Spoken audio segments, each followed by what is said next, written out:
মিয়ানমারের বাংলাদেশ সীমান্তবর্তী মংডু শহরের দখলে নিয়েছে আরাকান আর্মি।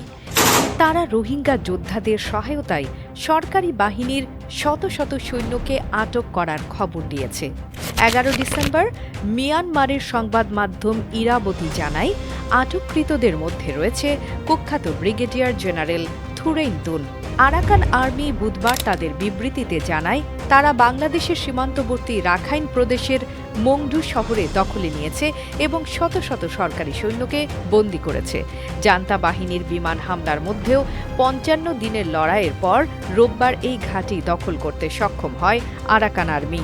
তাদের দাবি, লড়াইয়ের সময় 450 জনেরও বেশি সরকারি সৈন্য নিহত হয়েছে।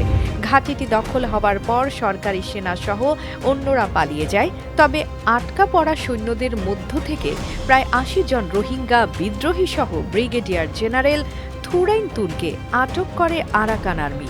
সাবেক সেনা ক্যাপ্টেন জিন ইয়াও জানান, বন্দী ব্রিগেডিয়ার জেনারেল তার সৈন্যদের প্রতি নির্দয় আচরণ করতেন, অন্যায় করলে গুলি করে মেরে ফেলার নির্দেশ দিতেন।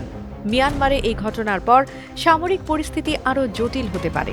বিশ্লেষকরা মনে করছেন, দেশটির অভ্যন্তরীণ সংঘাতে একটি নতুন অধ্যায় শুরু হয়েছে। AB news desk report.